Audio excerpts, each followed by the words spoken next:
Hello and welcome to the Learning and Growing series with me, Stephen Adetolu. I am delighted to have you join me in this week's episode. So this week I'll be talking about being busy versus being effective. Being busy versus being effective. And why am I doing this? I'm doing this because I've seen a lot of people who unfortunately are busy with the wrong things of life. And at the end of the day, the results that is expected of them aren't coming forth.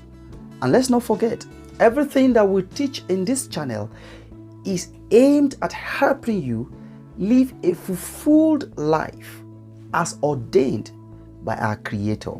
Whatever you need, whatever nugget, whatever lesson, whatever skill, whatever competencies that you need in order to help you become all that God has created you to be is what we dish out on this channel. So what does it mean to be busy?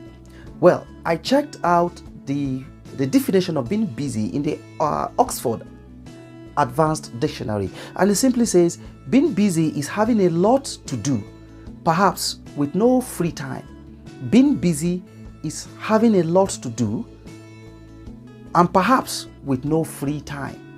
So you could see what it means to be busy. So for a lot of us who are busy with the issues of life, with work, with whatever it is, you are busy. Now, let's look at the definition of being effective. Now, being effective, the same Oxford Advanced Learners Dictionary says that to be effective means to be producing the results that is wanted or intended. Okay, being effective means producing the results that is wanted or intended. Little wonder why I chose this episode for this week. Being busy versus being effective. Being busy, no free time. Your entire time is dedicated to doing something.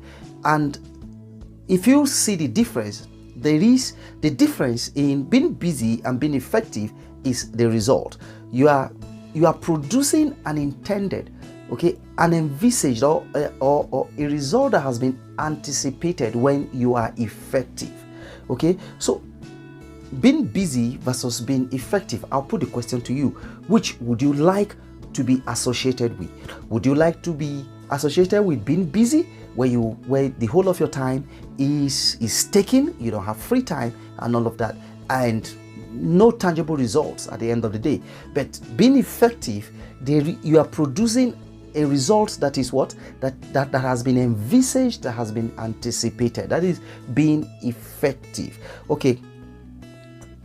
Between the two, where do you stand is the question that I put across to you today. So how do you become effective? Starting from now, starting from today, how do you become effective in your life, in your calling, in your ministry, in your job, even as a husband, as a wife, to becoming the person that God has created us to become? We need to be effective.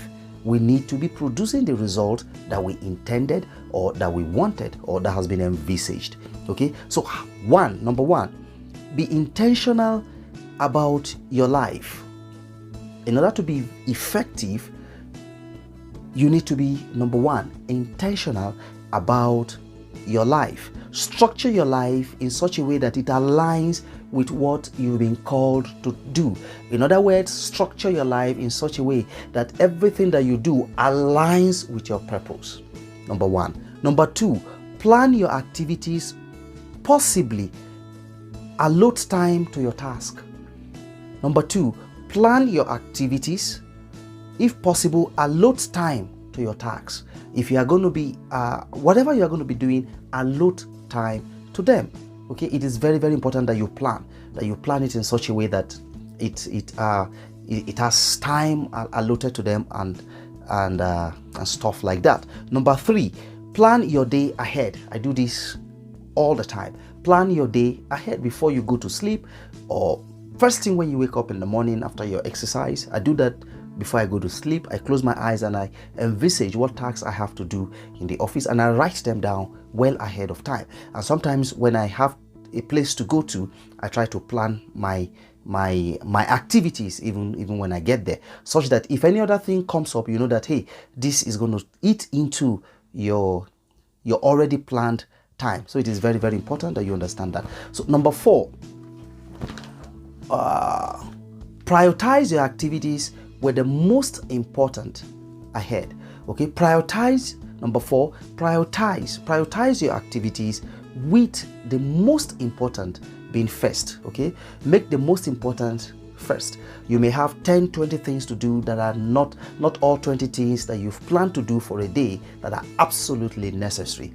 It could just be 5 of it that are absolutely necessary. So prioritize and make the most important, those that will give you the much needed result, do them first. Do you understand? Number 5, begin every project with the end in mind.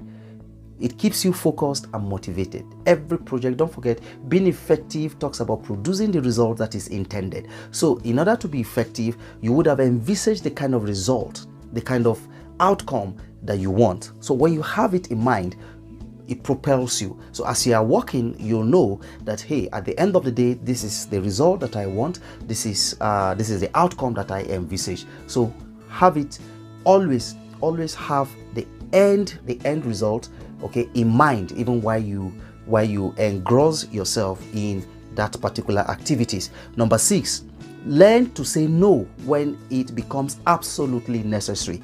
Okay, a lot of people, especially in our places of work, when you don't plan, okay, you are just positioning yourself to absorb what is not necessary. Friends will call you. So many things can happen in between while you are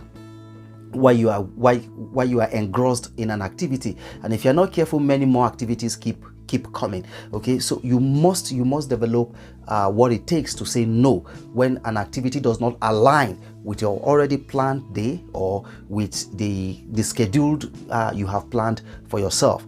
Then number 7, adapt the 80-20 Pareto rule in your project. It is very, very important that you adapt the 80-20 rule, Pareto rule in your project. I do this all the time with every project that I have. This is to say, channeling 20% of my energy to those activities that will give me 80% of the result that I desire. So I think that will be it, folks, for today. And I'll also advise that there are a lot of tools, softwares, resources that will help you manage your time even squarely.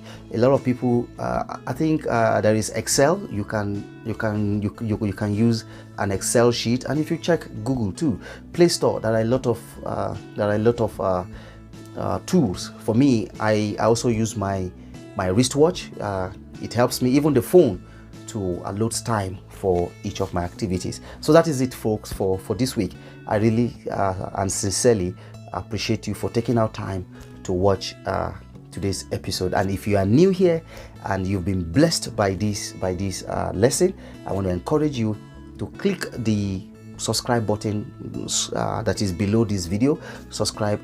A small bell will pop up.